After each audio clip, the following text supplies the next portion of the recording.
we are now ready to complete this section finally. So, what do we have left to do? You remember that we were trying to prove that the invariants of a nilpotent linear operator are unique, are really invariants. Let us see what theorem 651 has given us so far. So, let first of all we need the operator, of course, be nilpotent.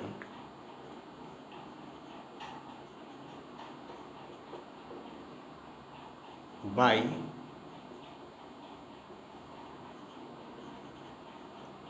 theorem 651, there exist integers n1 greater than or equal to n2 and so on, nr, and these are all positive integers, and subspaces, an equal number of subspaces which are all cyclic with respect to t and of respective dimensions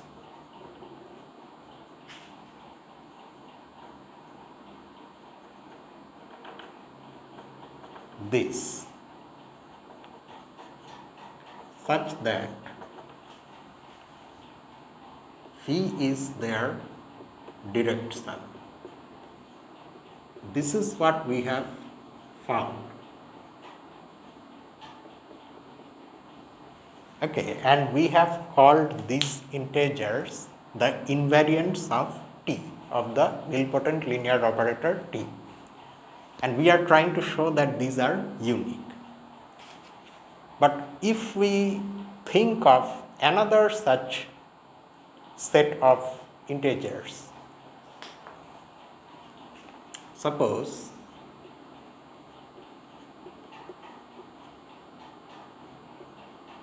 there exists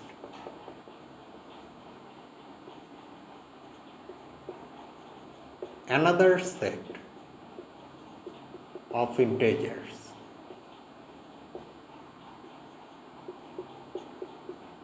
which also behave in exactly the same manner. This time, however, the number of integers we are choosing to be s, which may or may not be the same r. And subspaces, an equal number of subspaces, these uj's. Again, these are also cyclic with respect to t and of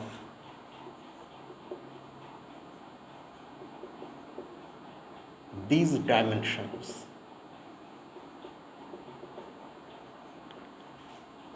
respectively.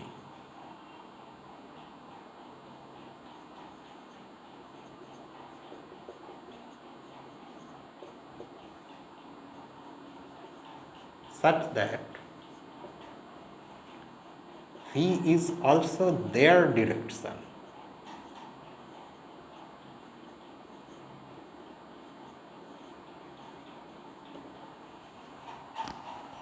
Then we have to prove that this is nothing different. We are not talking about these subspaces being the same as these subspaces. No, these numbers.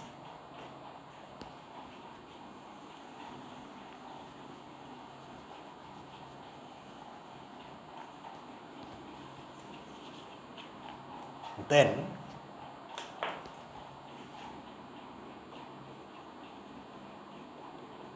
we claim that first of all the number of integers is the same, r is equal to s, and each ni is equal to the corresponding mi. N1 is m1, n2 is m2, and so on. Nr is mr. This is our claim. Now we have to prove this claim. Suppose not. That means suppose the claim is false. Then obviously some ni will be different from mi, and this will happen for the first time somewhere. That means there will be a smallest index I such that ni is equal to mi. Then for some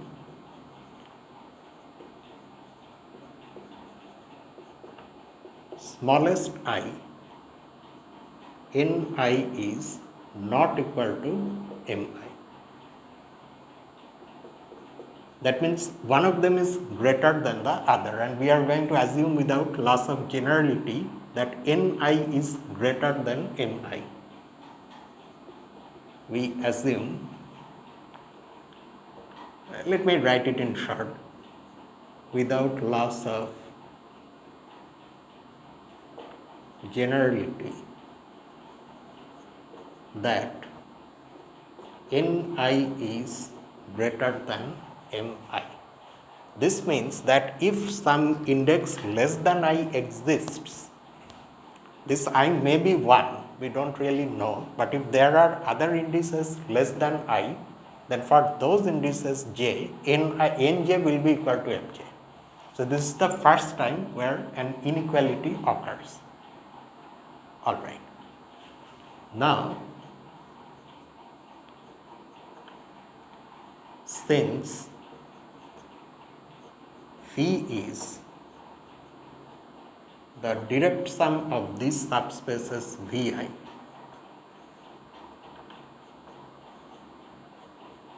I should not say Vi because I now is not a variable, I is a specific index, this Vk suppose.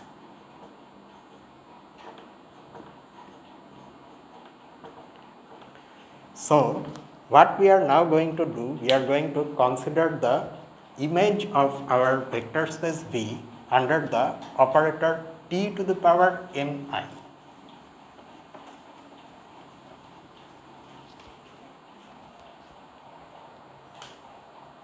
And because we have direct sum, so the operator will get distributed over these spaces.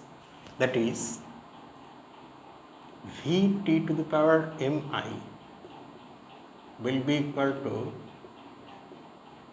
V1 t to the power mi plus V2 t to the power mi, direct sum,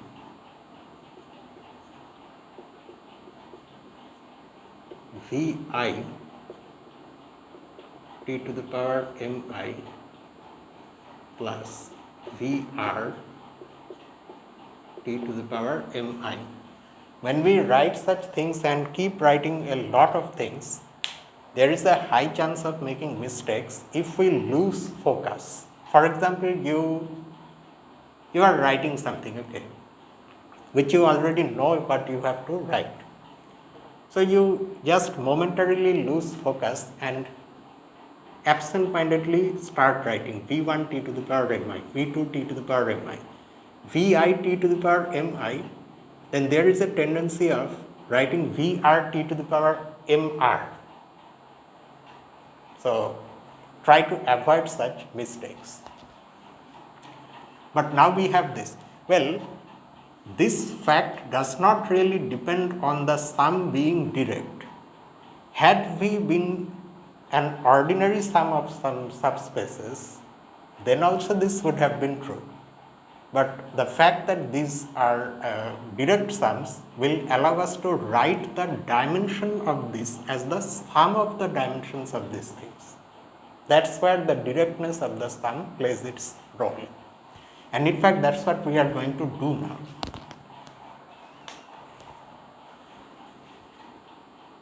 Now, dimension of v t to the power mi, because the sum is direct, this is the sum of the dimensions of these spaces, plus, well, here of course you should not write direct sum, because this is ordinary sum where the terms are integers, non-negative integers. v2 t to the power mi plus vi t, oh, dimension I forgot,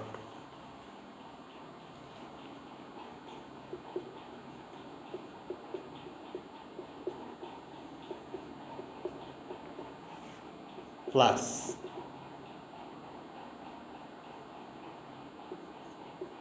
dimension of Vr t to the power mi. Okay, now what we do, say we decide to not write some terms in this sum, namely the terms which appear after this ith dimension, we are no longer going to write. Since dimension of a finite dimensional vector space is a non-negative integer, so if we do so, possibly we are writing less. I say possibly because the terms we are not going to write now may be 0. If that's the case, then we are really not writing anything less. But if we are neglecting some positive dimension, then of course we are writing less. And that's why this is greater than or equal to, in general it's greater than or equal to, that possibility of equality is there, in spite of us now not going to write some terms.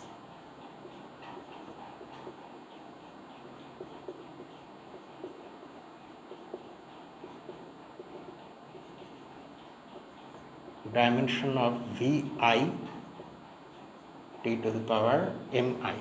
Now we are going to actually write what these dimensions are, and this is where we are going to need lemma 655, which we proved in the previous video.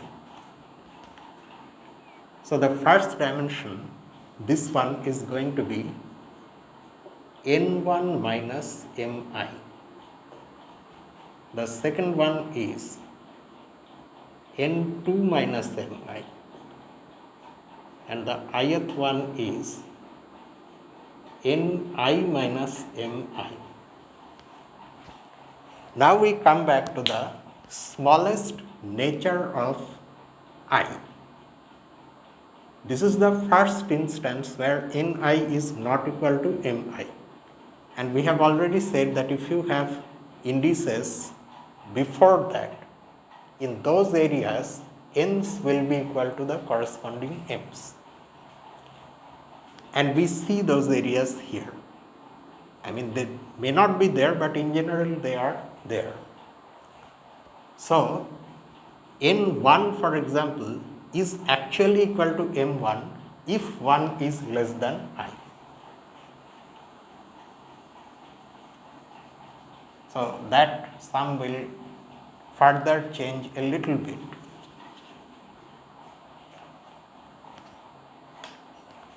In fact, let's just continue. Okay.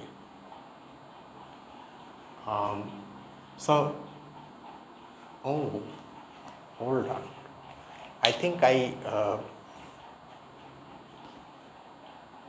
did I make any mistake here? What is this term? Is it no, it's not a single term. Oh, I was continuing this. Okay. So I suddenly mistook this for the original dimension. No, it's okay. So we can continue this calculation. And now, in place of these things, we can write equal to m1 minus mi plus m2 minus mi plus, I think it's better if I write the term before this. You see, the term before this last term is ni minus 1 minus mi, and that ni minus 1 is equal to mi minus 1. So mi minus 1 minus mi plus, the last one of course you cannot change, it stays in I minus mi,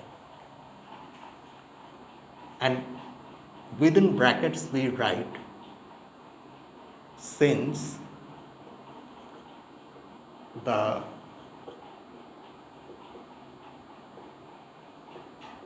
minimal nature of I implies that n1 is equal to m1, n2 is equal to m2, and so on, and finally ni minus 1 is equal to mi minus 1.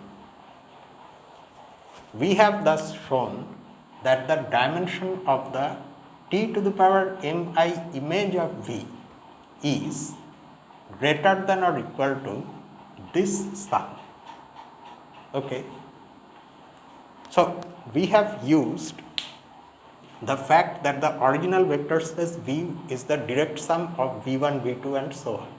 But we also have another direct sum which is also V, namely those U's give us again V as a direct sum. But we also have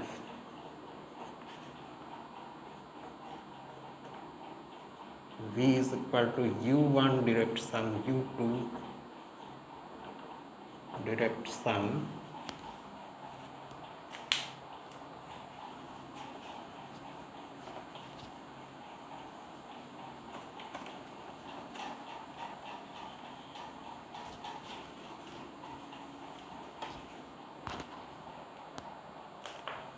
let me write the Ui minus 1 term.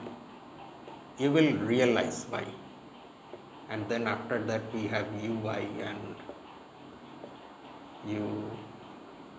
Us.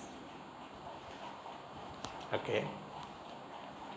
So here also Vt to the power mi is going to be U1 t to the power mi direct sum U2 t to the power mi plus Ui minus 1 t to the power mi plus Ui t to the power mi, and like that finally we have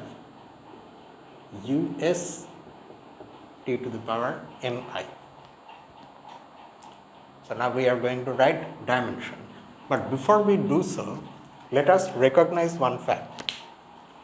Just like the Vi's, the Vj's, the Uj's are also cyclic with respect to t. This fact we haven't really used so far, but now we are going to use it. Since the Uj's are cyclic with respect to t, so Uj t to the power mi is the zero space for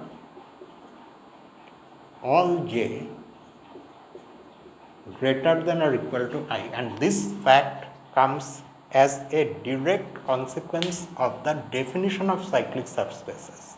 You go back to the definition, there you will see that because j is greater than or equal to I and mj is the dimension of uj, that is why this image is the zero space. Now just like the Vj's, if we now write the dimension of this Vt to the power mi as the sum of the dimensions of these spaces, which is true, then starting from this ith term, because these are all zero spaces, their dimensions all equal 0. So they do not contribute anything to the sum of dimensions, and that's why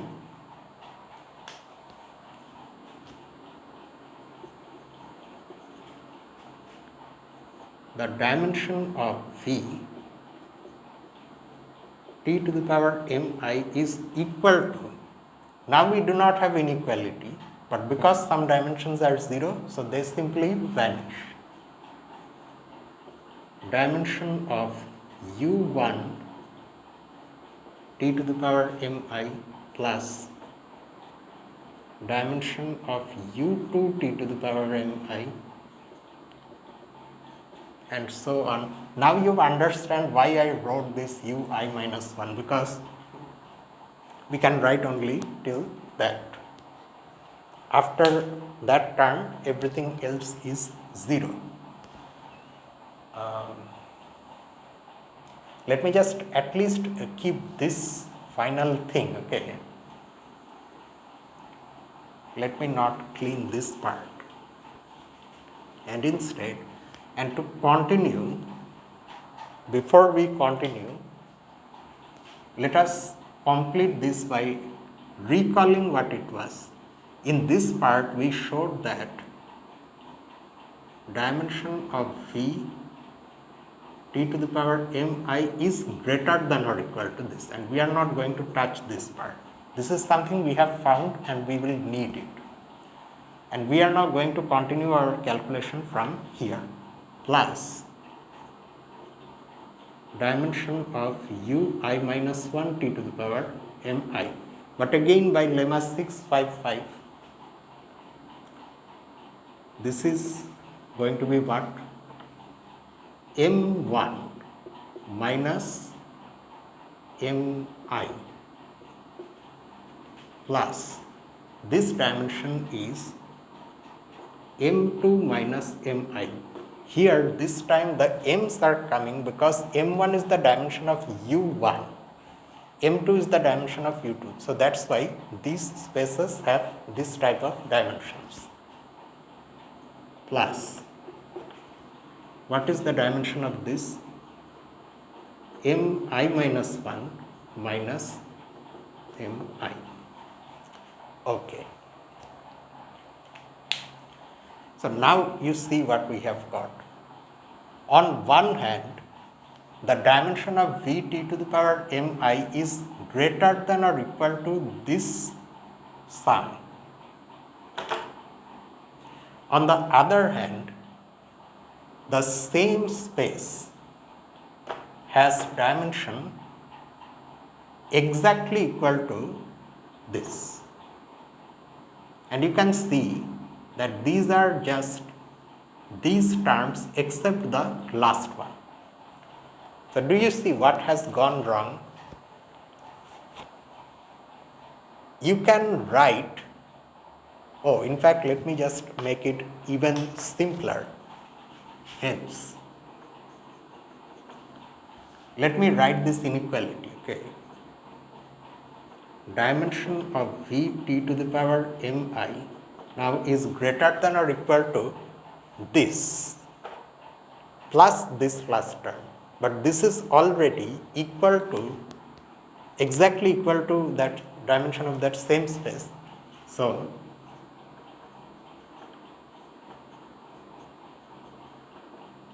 plus this last term, but this is not possible since this is non-negative and this is positive. That's because now if you cancel this dimension from both sides, you get the inequality that 0 is greater than or equal to ni minus mi. But that's not true, because ni minus mi is strictly greater than 0 since ni is greater than mi.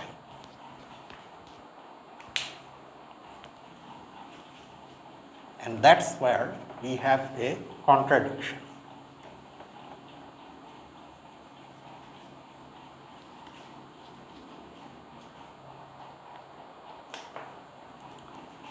But this is impossible since ni is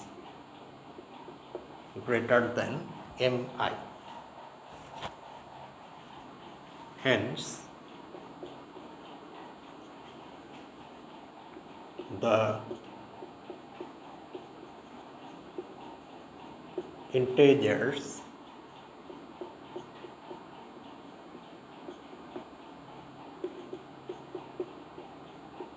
are indeed unique.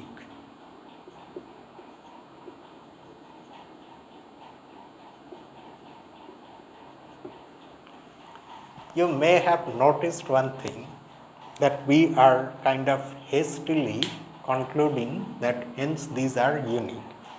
That's because that other set of integers mj's turn out to be exactly the same as the ni's.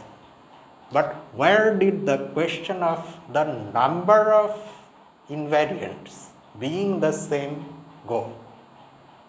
That actually has been already taken care of here itself. Exactly how, that I want you to figure out. Where exactly have we shown that R is equal to S? We have shown, in fact. We have simply not mentioned it explicitly. From whatever we have done, it already follows that R has to be equal to S. You try to figure out how. But let's now have this thing that there can only be a single set of such integers. And that's why the invariants of T are unique. Okay? But this is, of course, not where it ends.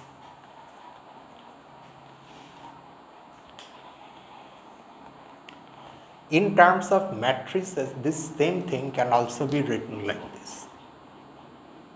The author, in fact, writes matricially, if n1 is greater than or equal to n2 and so on, nr which is greater than or equal to 0 are integers and so are these.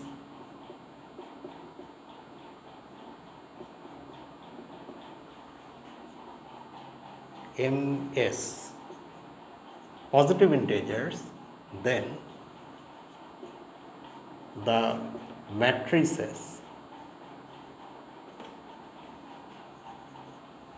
the following matrices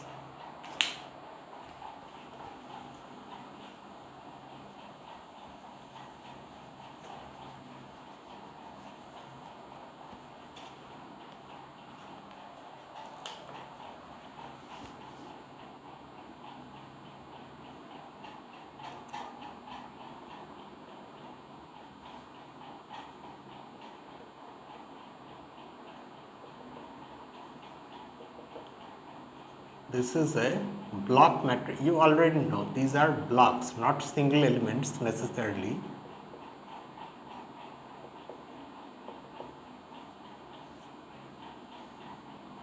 And MM1, MM2,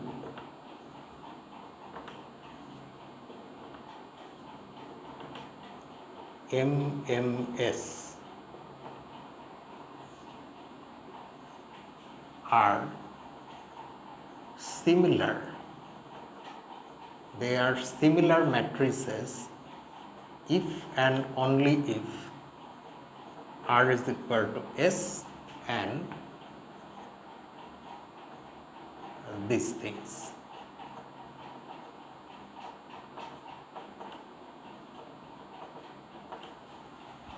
Okay, that is clear because on one hand we have the algebra of operators, on the other hand we have matrices, the algebra of matrices, and these two algebras are isomorphic. So whatever happens in one algebra, an exact similar thing happens in the other one as well. And so through our discussion, we have proved one half of this result, which is in fact the full truth about this entire thing. This is theorem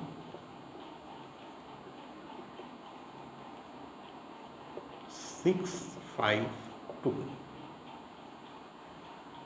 and it states that two nilpotent operators. Well, the author uses nilpotent transformations, that term, but I say operators because these are linear transformations of one vector space into itself. Two nilpotent linear operators on the same space, of course, that's understood from context, are similar if and only if they have the same invariants.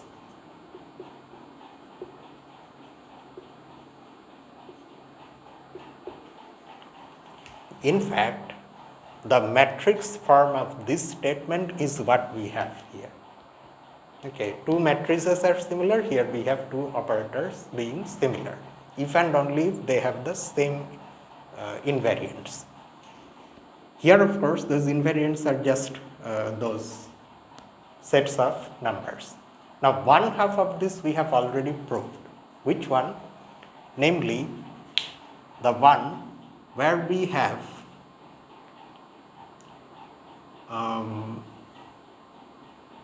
okay, I think it will be better if we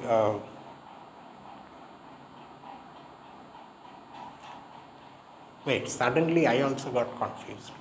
What we have shown is that if there are two possible sets of invariants for the same operator, then they must be identical, which means that if two operators have different invariants, then they are not similar. Okay, that's what it means. And the other half would then involve showing what?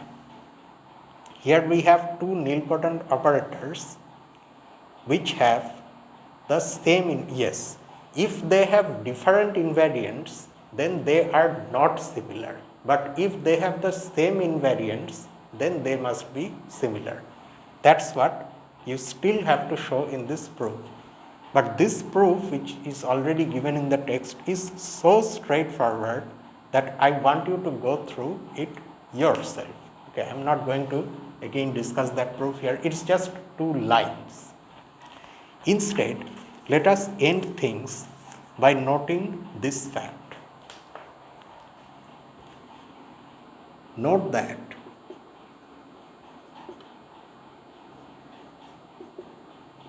the invariants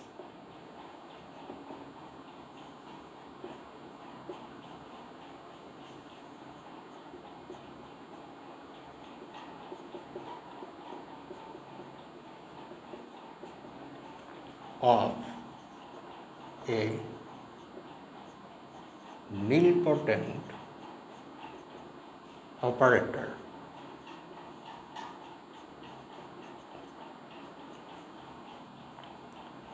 form a partition of n. Why? Because their sum is n and they are also positive integers. So that's why they form a partition of n, where what is n?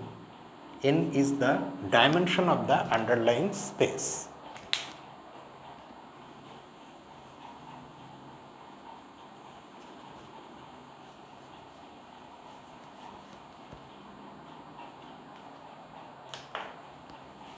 N is the dimension of V. Conversely, if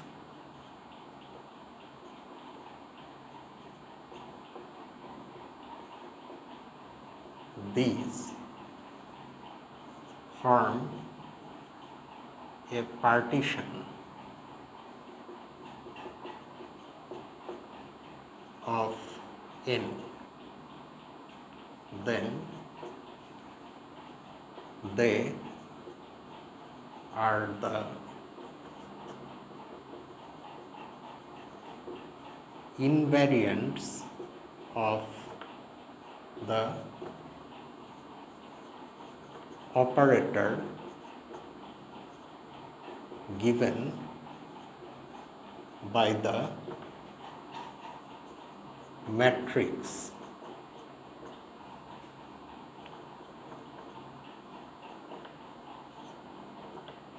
our usual matrix.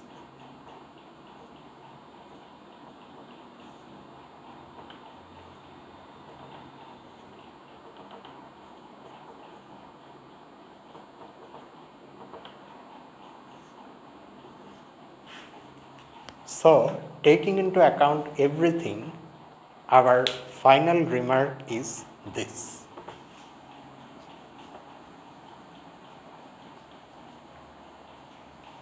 Because two such matrices which are nilpotent matrices or matrices corresponding to nilpotent operators are similar if and only if they have the same set of invariants and they correspond to partitions in this way.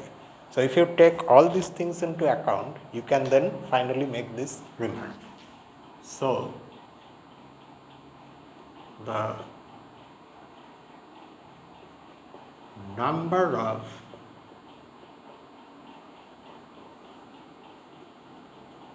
similarity classes of n by n matrices is precisely P of n, the number of